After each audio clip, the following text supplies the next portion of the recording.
नमस्कार दोस्तों, dream institute के ऑनलाइन प्लेटफॉर्म पर आपका एक बार फिर से स्वागत है। आज अपन बात करेंगे पशुपालन के एक बहुत महत्वपूर्ण टॉपिक पशु आहार के बारे में।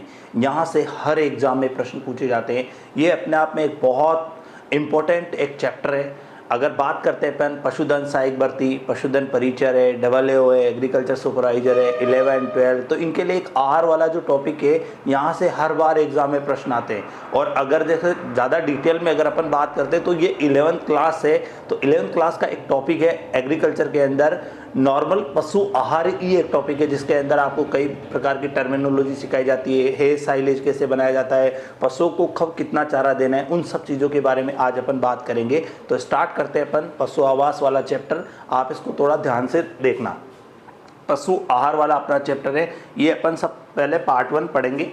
फिर उसके बाद आप देखिए सबसे पहला टर्मिनोलॉजी के हिसाब से चल रहे हैं अपन। तो देखिए सबसे पहले जो टर्मिनोलॉजी अपने पास आई है वो आहार आई है। आहार क्या होता है सबसे पहले उसके बारे में अपन बात करेंगे।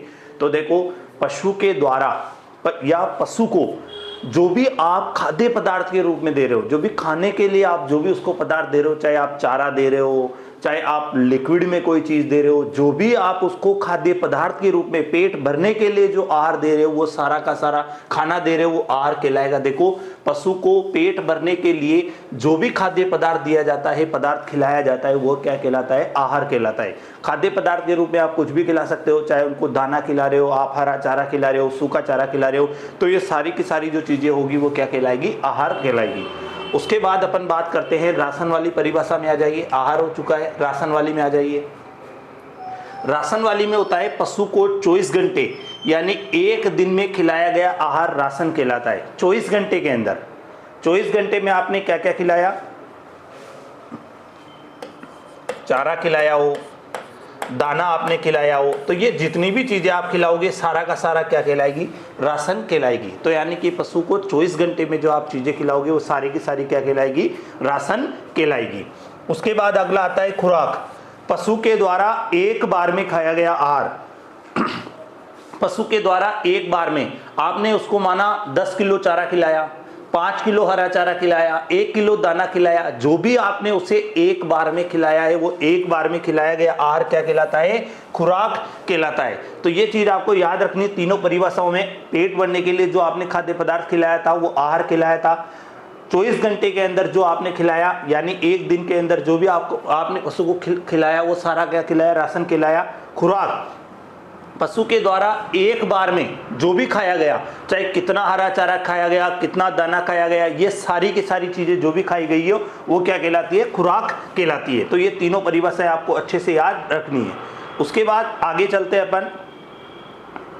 देखो, सबसे पहला एक जीवन निर्वाह राशन आता है, एक उत्पादन राशन आता है। जीवन निर्वाह राशन आपको नाम से स्पष्ट हो रहा है कि जीवन निर्वाह यानी जीवन जीने के लिए, यानी शरीर की शारीरिक व क्रियात्मक घटनाओं को पूरा करने के लिए जो आहार खाया जाता है, जो चारा खा रहे हो, जो दाना आप खा रहे हो, वो सारा का सारा जो भी कहला रहा है वो जीवन निर्वाह राशन है। तो देखो, जीवन निर्वाह राशन में दाना भी दिया जाता है। अपन सिर्फ दाने की बात करें, चारा तो आप जानवरों को जो शुष्क पदार्थ में शरीर भार के आधार पर जितना दोगे वो उतना ही है। लेकिन अपन बात कर रहे हैं कि जीवन निर्वाह राशन यानी शरीर की शारीरिक व क्रियात्मक घटनाओं के लिए खाया गया आहार, गाय है, बैल है, बछड़ी है, बछड़ा है, सांड है, तो इन सबको आप 1 से 1.5 किलोग्राम दाना दोगे। तो ये चीज आपको याद रखनी ही है कि जीवन निर्वाह राशन यानी वो राशन जो शरीर की शारीरिक व क्रियात्मक घटनाओं को पूरा करने के लिए दिया जाता है और इसकी मात्रा दी जाती है 1 से 1.5 किलो।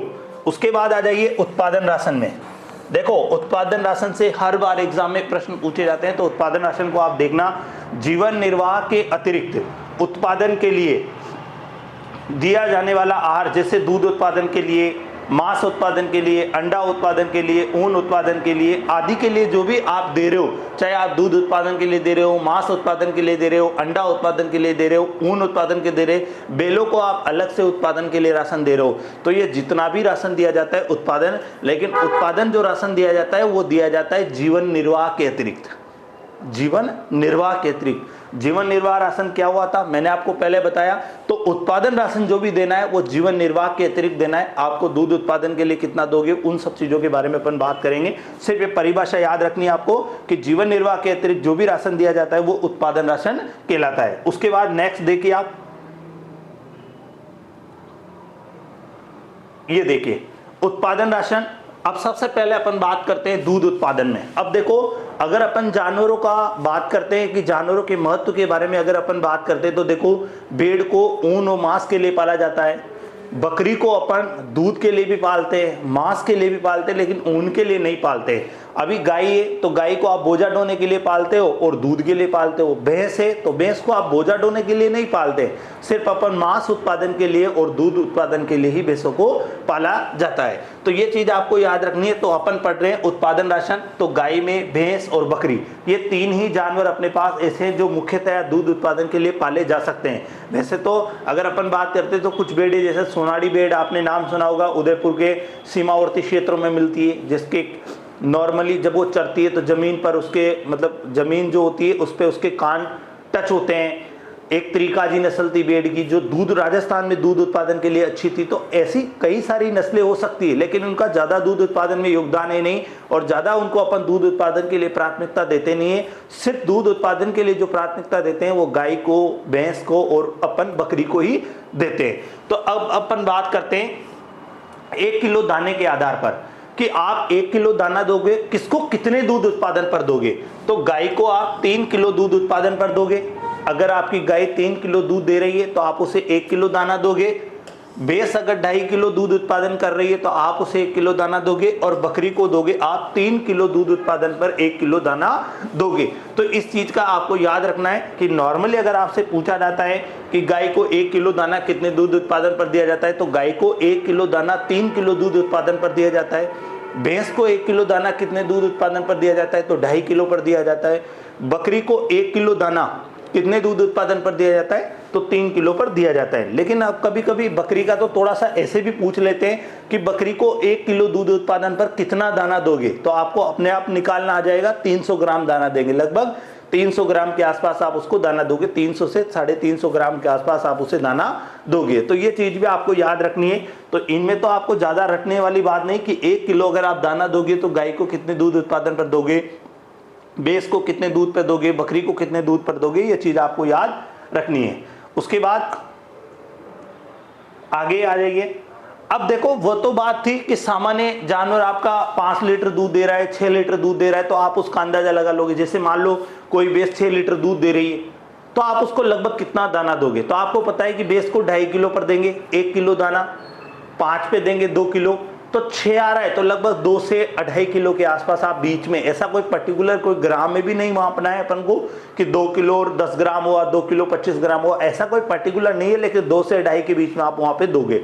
लेकिन अगर माना आपका जानवर 10 लीटर से ज्यादा दूध दे रहा है, नॉर्मल बकरी में तो ऐसा होगा नहीं, लेकिन गाय भैंस में तो ऐसा होता है कि गाय में जैसे अभी मान लो कोई मुर्रा भैंस है, तो कुछ अच्छी क्वालिटी की जो उच्च जिनकी ब्रीड प्योर ब्रीड होती है, वो लगभग 10 से 12 किलो तक, 14 लीटर तक भी मान लो कोई दूध उत्पादन कर रही है, 12 लीटर भी अगर वो कर रही है, तो यानी कि उसका दूध उत्पादन 10 किलो से ज्यादा हुआ। एचएफ नस्ल में कई सारी, मान लो कोई 20 लीटर कर रही है, कोई 25 लीटर एक बार में कर रही है, तो आपको याद है कि उसका दूध उत्पादन है वो 10 किलो से ज्यादा हुआ। तो जब गाय भैंस का दूध उत्पादन 10 लीटर से ज्यादा होता है तो फिर दाने की मात्रा में परिवर्तन होता है। जब दूध उत्पादन 10 लीटर से ज्यादा हुआ तो फिर दाने की मात्रा में परिवर्तन होगा। फिर आपको क्या करना है, 1 किलो दाना देना है, तो गाय को तो आप 2.5 किलो पे कर दोगे और भैंस को कितने पे कर दोगे, 2 किलो पर। पहले अपन क्या कर रहे थे, पहले अपन इतना कर रहे थे कि गाय को आप 3 किलो पर 1 किलो दे रहे थे, 3 किलो दूध उत्पादन पर 1 किलो दाना दे रहे थे। भैंस को आप 2.5 किलो दूध पर 1 किलो दाना दे रहे थे। लेकिन जैसे ही दूध उत्पादन 10 किलो के ऊपर निकला तो आपका आहार में दाने का जो मात्रा थी वो भी परिवर्तन हो गई। फिर दाने की जो परिवर्तन हुई मात्रा, तो अपन गाय को दे रहे थे फिर 2.5 किलो पर 1 किलो दाना, और भैंस को अपन दे रहे थे 2 किलो पर 1 किलो दाना। तो परिवर्तन आगे जाके हो चुका है। तो इन सब चीजों को आपको ध्यान रखना है। उसके बाद नेक्स्ट,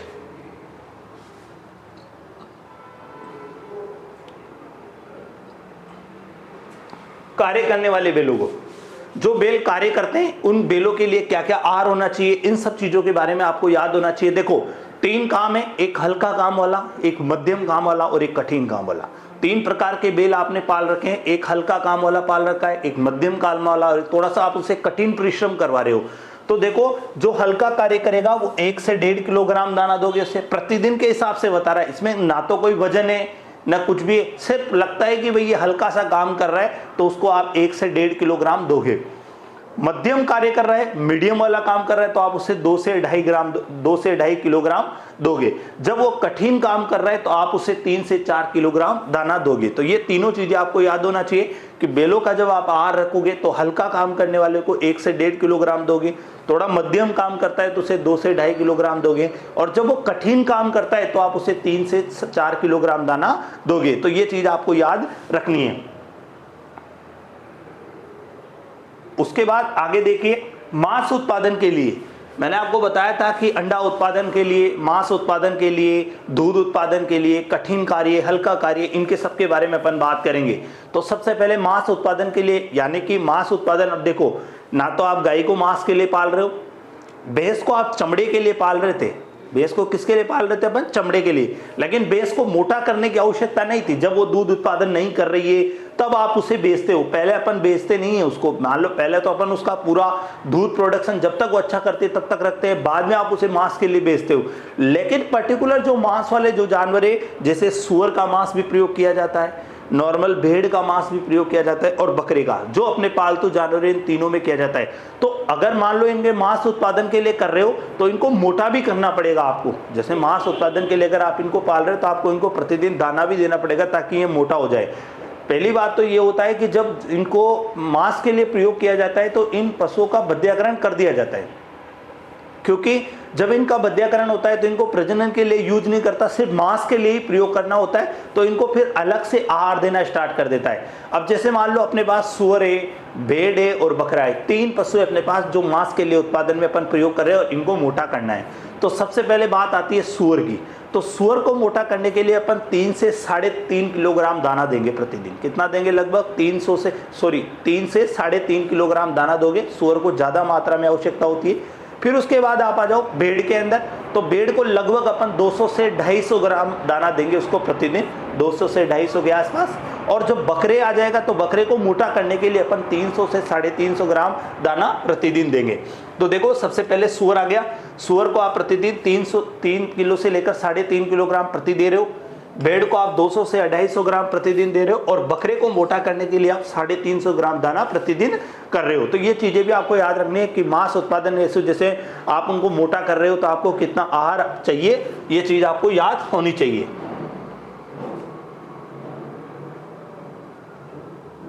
अगली बात, सांड का।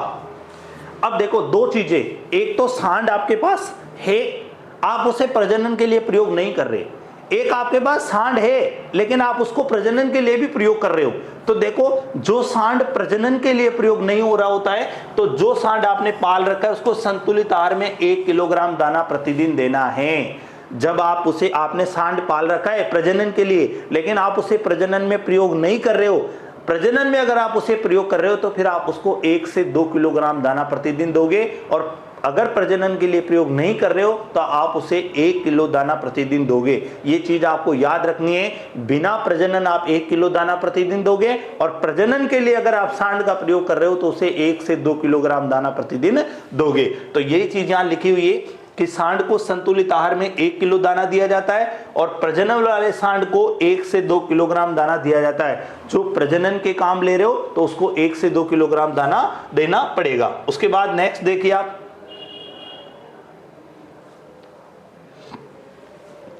संतुलित आहार। देखो ऐसा आहार जिसमें सभी प्रकार के पोषक तत्व समान मात्रा में उपस्थित हो।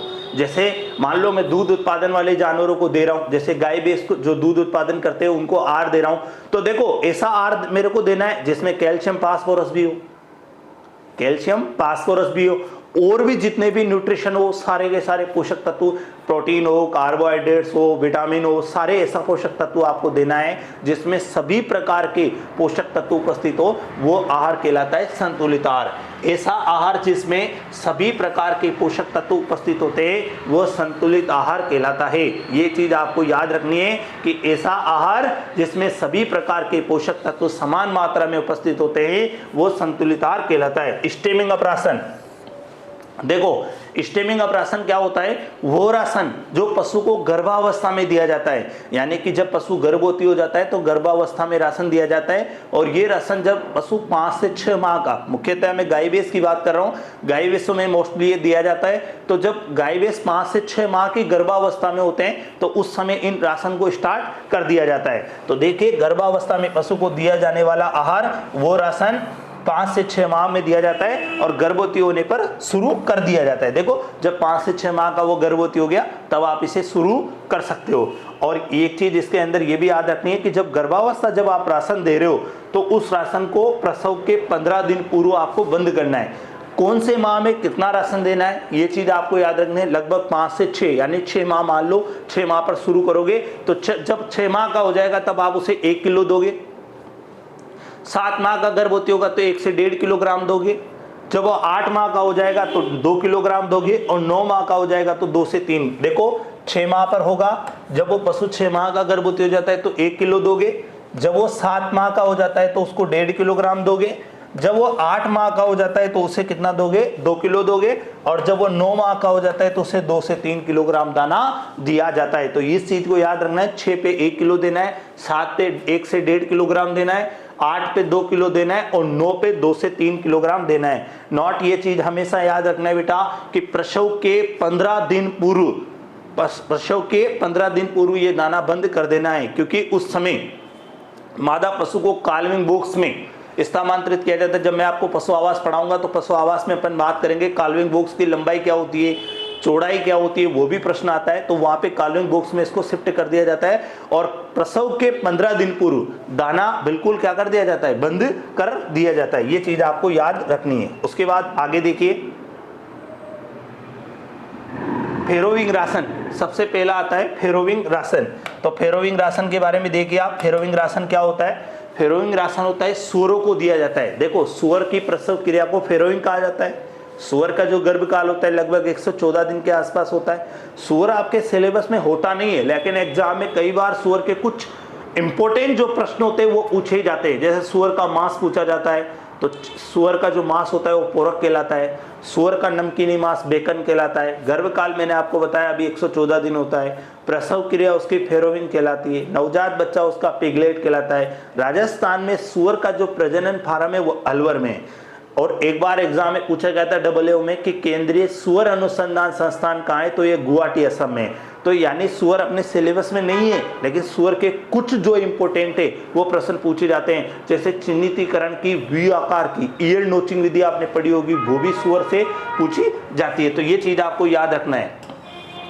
फेरोविंग राशन सूअरों को दिया जाने वाला आहार, जो सूअर होते हैं सूअरों को जो राशन देते हैं आप, वो फेरोविंग राशन कहलाते हैं। और ये नॉर्मली कभी भी दिया जाता है, लेकिन प्रसव के आसपास वाले क्षेत्र में ज़्यादा जब प्रसव होता है तो उसके आसपास ज़्यादा दिया जाता है। यानी गर्भावस्था में भी आप दे सकते हो और प्रसव के बाद भी फेरोविंग राशन दिया जाता है। उसके बाद आ जाइए फ्लूसिंग राशन।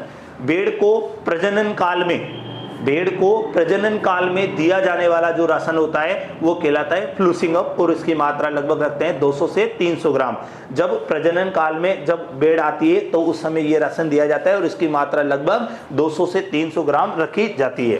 फ्लूसिंग में प्रजनन काल में भेड़ को दिया जाने वाला आहार ये, और इसकी मात्रा 200 से 300 ग्राम रखी जाती है। तो ये चीज भी आपको याद रखनी है। इसके बाद आगे देखिए, एक लीचिंग होता है और एक होता है ब्लीचिंग। एक लीचिंग हुआ और एक ब्लीचिंग हुआ।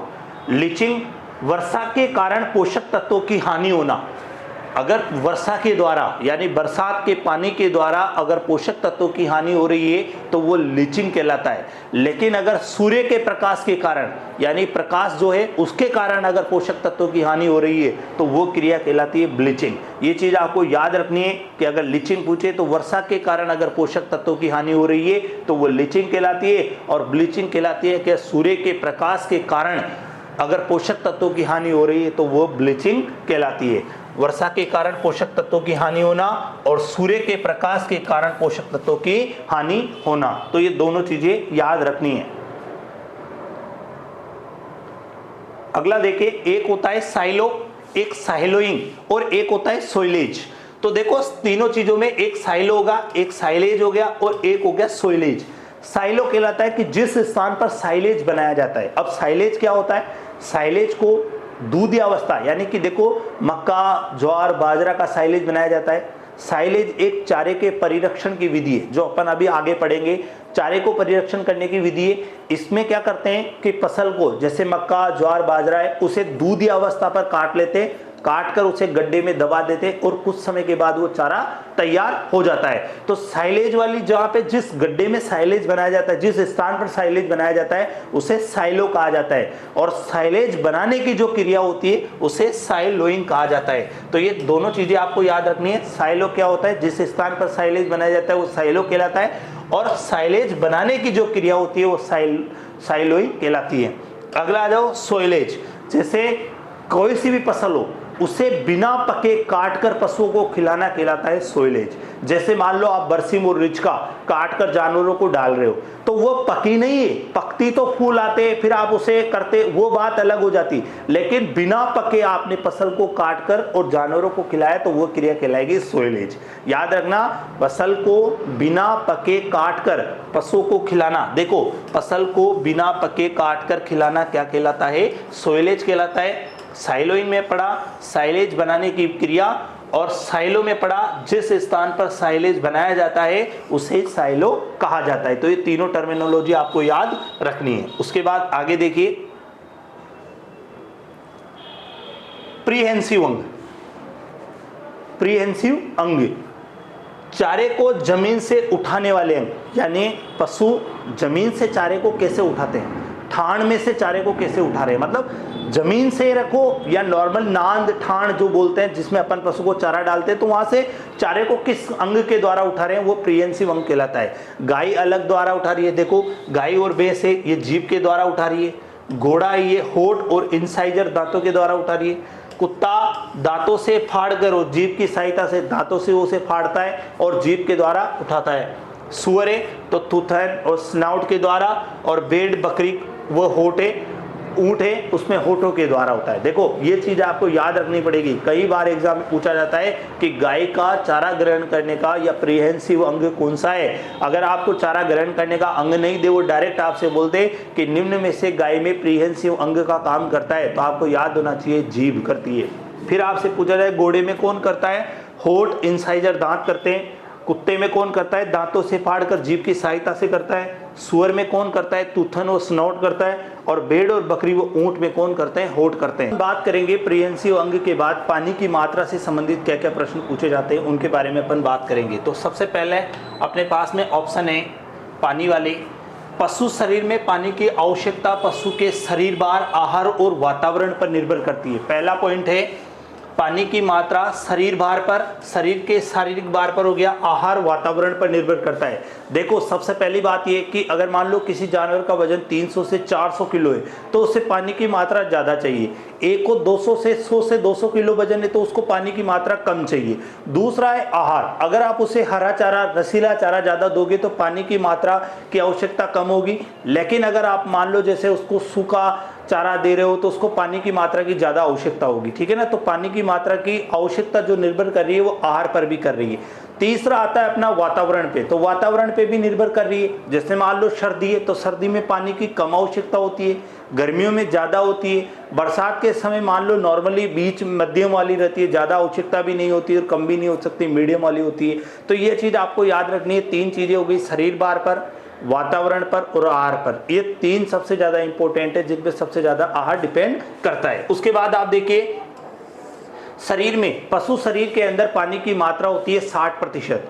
पशु जो शरीर होता है उसके अंदर लगभग 58 से 60 या 60% मिनिमम अगर अपन मानते हैं कि औसतन 60% पानी होता है, जबकि नवजात जो भ्रूण होता है उसमें 95% पानी होता है। पशु शरीर में जब पानी की मात्रा 15 से 20% से कम हो जाती है तो पशु मर जाता है। इस चीज़ का भी आपको याद रखना है। तो देखिए, पशु शरीर को पानी की मात्रा की आवश्यकता होती है 60% की। भ्रूण में नॉर्मली जो उसके शरीर में जो पानी पाया जाता है 60%, भ्रूण में पानी की 95% मात्रा होती है। मुर्गी को प्रतिदिन 250 ml पानी की आवश्यकता होती है। अब देखो, कई बार एग्जाम में पूछा गया है कि मुर्गी को कितने पानी की आवश्यकता होती है, तो एक मुर्गी को प्रतिदिन 250 ml पानी की आवश्यकता होती है। उसके बाद गाय को प्रतिदिन 30 से 40 लीटर पानी की आवश्यकता होती है। भैंस को भी लगभग 30 से 40 या 40 से 45 लगभग इसी के आसपास पानी की आवश्यकता होती है। उसके बाद ऊंट को प्रतिदिन, अगर आप ऊंट देखो, ऊंट में क्या होता है कि ऊंट बिना पानी के 7 दिन तक रह सकता है।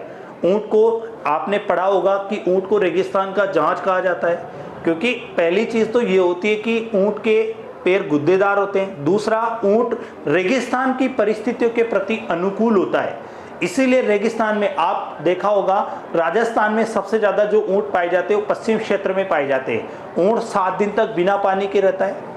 एक बार में अगर अपन बात करते हैं तो 135 लीटर पानी पी जाता है। प्रतिदिन की अगर अपन बात करते हैं तो 18 से 36 लीटर पानी पी जाता है। ऊंट की कुब्बड़ के अंदर जो उसका हम्प होता है उसके अंदर एक वसीय उत्तक पाया जाता है जो जल अवशोषण का काम करता है, यानी वाटर एब्जॉर्प्शन का काम करता है, ताकि जब उसको आवश्यकता होती है तो वो तापमान नियंत्रण करने का काम भी वो कुब्बड़ी करता है। तो ये चीज आपको याद रखनी है। ऊंट को अगर प्रतिदिन पूछे तो 18 से 36 लीटर। ऊंट बिना पानी के कितने दिन तक रह रहा है? 7 दिन के। ऊंट एक बार में कितना पानी पी सकता है? तो ऊंट एक बार में 135 लीटर पानी पी सकता है। शरीर में कितने प्रतिशत, देखो पशु शरीर में 15 से 20% से कम अगर पानी की मात्रा हो जाती है तो पशु मर जाता है। 1 लीटर दूध उत्पादन के लिए गाय भैंसों को 1 लीटर दूध उत्पादन करने के लिए 2 से 2.5 लीटर पानी की आवश्यकता होती है। उसके बाद भेड़ बकरी को प्रतिदिन 8 से 12 लीटर पानी की आवश्यकता होती है। सूअर को 6 से 8 लीटर पानी की आवश्यकता होती है। घोड़ी को लगभग 40 से 50 लीटर पानी की आवश्यकता होती है। तो ये बात करिए अपन ने पानी की आवश्यकताओं की, जो किस पशु के अंदर कितनी थी। मैं एक बार दोबारा फिर आपको बता रहा हूँ कि सबसे पहली बात है, पानी की आवश्यकता शरीर पर किन किन चीज़ों पे निर्भर करती है। तो सबसे पहला अगर अपन पशु के हिसाब से देखते हैं तो सबसे पहला शरीर भार।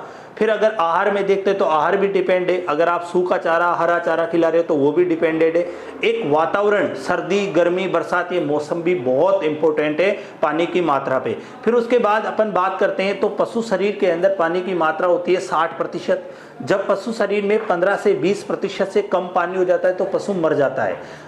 अगर नॉर्मली बात करते हैं भ्रूण में, तो भ्रूण में 95% पानी होता है। पशु के पीने के आधार पर अगर अपन बात करते हैं तो ऊंट प्रतिदिन के हिसाब से 18 से 36 लीटर पानी पीता है। 7 दिन तक बिना पानी के रह सकता है। एक बार में 135 लीटर पानी पी सकता है। ऊंट की कुब्बड़ में एक वसीय उत्तक पाया जाता है जो जल अवशोषण का काम करता है। यही कुब्बड़ तापमान नियंत्रण का भी काम करती है, और ये कुब्बड़ का जो आकार होता है वो दर्शाता है उसको चारे, जो पशु को आप ऊंट को कितना चारा दे रहे हो उसका भी दर्शाता है वो।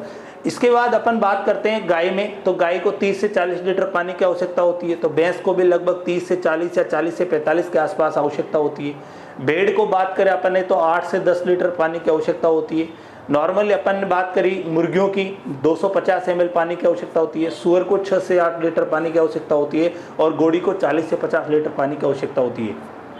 1 लीटर दूध उत्पादन के लिए 2 से 2.5 लीटर दूध पानी की आवश्यकता होती है। तो ये पानी था जिसके बारे में अपन ने पढ़ा। पानी शरीर के अंदर कई सारी क्रियाओं में, रक्त संचरण में, सभी प्रकार, मतलब सभी जितनी भी कोशिकाएं जो क्रियाएं करती है, बॉडी के अंदर जितनी भी क्रियाएं हो रही है उनमें पानी का सबसे ज़्यादा योगदान था। तो ये पानी के बारे में अपन ने पढ़ा। उसके बाद आप आगे देखिए, ब्राउजिंग। बकरी के द्वारा आगे वाले पैरों को पेड़ पर रखकर पेड़ से फूल व पत्तियों का खाना क्या कहलाता है? ब्राउजिंग कहलाता है। तो देखो ब्राउजिंग वाली क्रिया कैसे होती है कि बकरी के आगे वाले पैरों को पेड़ पर रखा और पेड़ से फूल व पत्तियों को खाया। तो देखो क्या होता है कि जैसे मान लो ये एक पेड़ है, जमीन वाला भाग है, ये पैड वाला भाग है।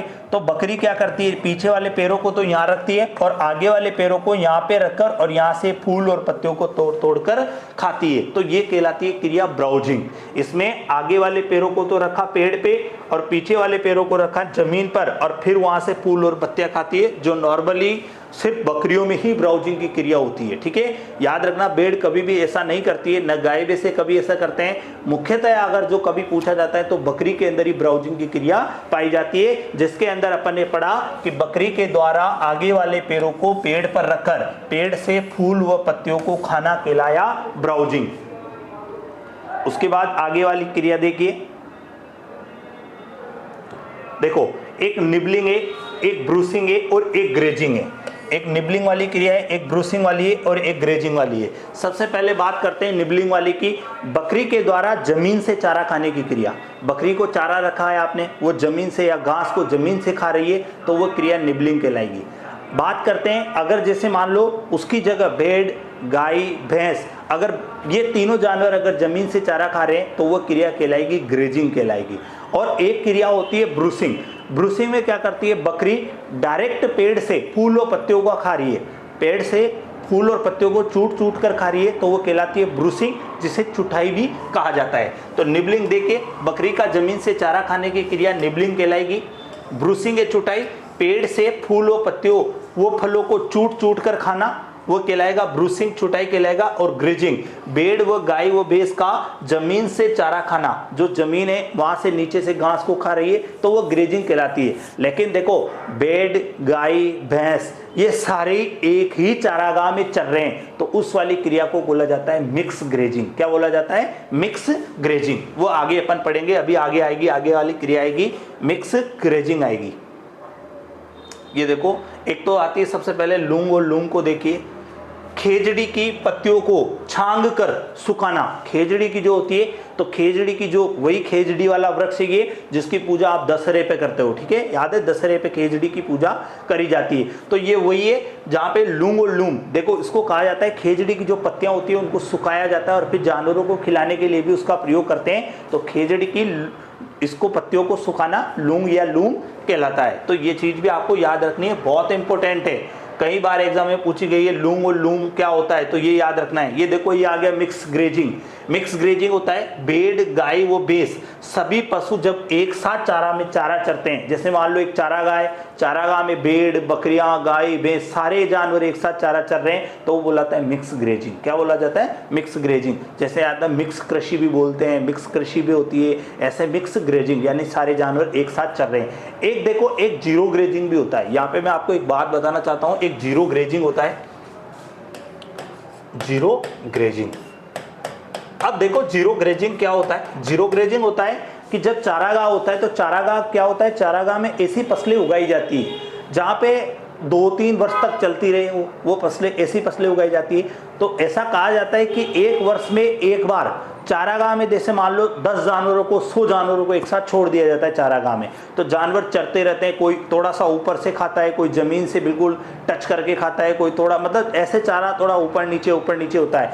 तो ऐसा कहा जाता है कि चारागाह में एक वर्ष में एक बार तो उसको पूरी तरीके से जीरो तरीके से कटिंग कर देनी चाहिए, यानी पूरी जीरो कटिंग कर देनी चाहिए उसकी। जैसे मान लो अपन नॉर्मली बात करते हैं कि भाई चारा, जैसे मान लो चारे का ये वाला है, चारा इतना बड़ा है, तो चारा कोई जानवर यहाँ से खा रहा है, कोई यहाँ से खा रहा है, कोई यहाँ से खा रहा है। तो इसके कहने का मतलब ये है कि जीरो ग्रेजिंग में क्या करते हैं कि एक वर्ष में एक बार चारे को बिल्कुल जमीन से रगड़ कर काटना ही जीरो ग्रेजिंग कहलाता है। तो एक वर्ष में एक बार ऐसा करना चाहिए। ये हो गया अपना मिक्स ग्रेजिंग हो गया। एक आता है अफ्लाटॉक्सिन। अब देखिए अफ्लाटॉक्सिन क्या होता है। सबसे पहली बात है, अफ्लाटॉक्सिन एक फफूंद का प्रकार है। अफ्लाटॉक्सिन क्या है, एक फफूंद है। अफ्लाटॉक्सिन एक फफूंद है जिसके बारे में देखो,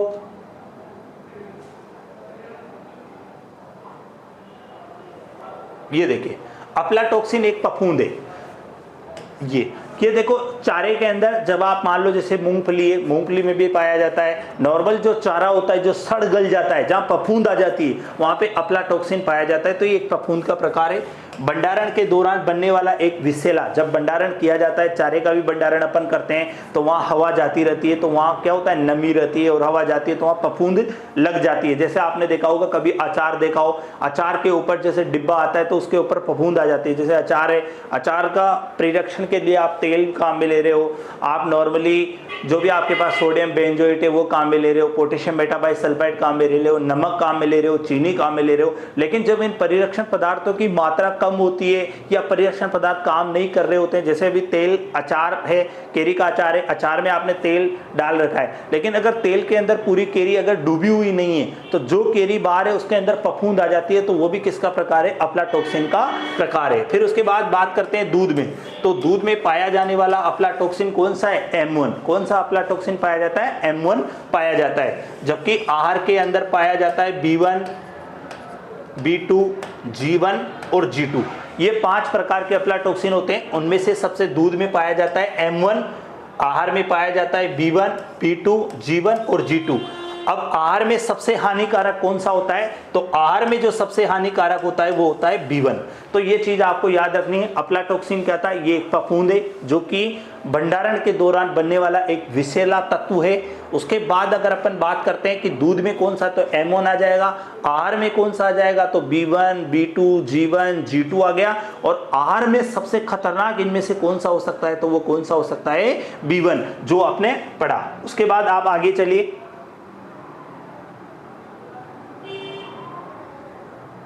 फिनिशर आहार, मांस के लिए पाले जाने वाले बकरे को 10 से 12 माह तक दिया जाने वाला आहार। जो राशन, देखो इसके अंदर क्या होता है कि जो मांस के लिए पाल रहे हो, अभी जैसे देखो मुर्गियां होती है, तो मुर्गियों के प्रयोग अगर अपन बात करते हैं तो 3 प्रयोग है। जैसे मतलब एक ड्यूअल पर्पज हो गया, यानी 2 काम के लिए। ऐसे उपयोगिता में बोले तो एक मांस उत्पादन के लिए, एक अंडा उत्पादन के लिए, एक दोनों के लिए, मांस और अंडा दोनों के लिए आप पाल सकते हो। तो ये ड्यूअल पर्पज वाला मैटर हो गया।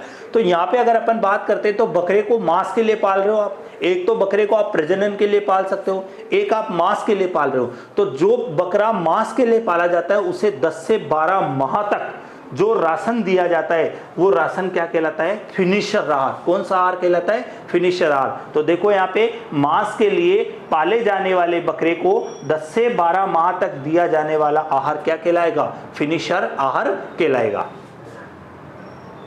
अगला देखिए, स्टोवर। देखो स्टोवर वाले में बहुत इंपॉर्टेंट है ये प्रश्न, तो पुराने एग्जामों में कई बार पूछा गया है। स्टोवर क्या होता है उसके बारे में आप देखिए कि किसी भी फसल का हस्क, हेड के अलावा हवा में स्थित भाग को स्टोवर कहा जाता है। इसमें तना व पत्ती शामिल है। देखो वह आपसे क्या कह रहा है, इसको समझने की कोशिश करना। किसी भी फसल का हस्क, हेड के अलावा हवा में स्थित भाग को स्टोर कहा जाता है। इसमें तना, पत्ती। देखो हवा में जो जो भाग हो, अब जड़ नहीं होती है तो जड़ का प्रयोग उन्होंने नहीं किया, सिर्फ क्या आएगा, तना और पत्ती। न तो उन्होंने फल का भाग लेना है आपको, सिर्फ तना और पत्ती का काम में लेना है। जैसे अभी मान लो मैं गेहूं के भूसे की बात करता हूं तो वो भी स्टोर का प्रकार हो सकता है, क्योंकि इसमें आपने फूल फल कहाँ काम में लिया, छिलका काम में लिया, यानी हस्क काम में लिया, उसका हेड यानी तना काम में लिया, अपना पत्तियां काम में ली। तो भूसा जो भी बनाया जाता है वो सारे किसका प्रकार हो सकता है, स्टोवर का प्रकार हो सकता है। सिर्फ इसके अंदर फूल आपको काम में नहीं लेने, फल काम में नहीं लेने। तो ये अपने मुख्यतः जो सारे के सारे आहार के प्रश्न थे। तो इस क्लास में इतना ही। नेक्स्ट क्लास में अपन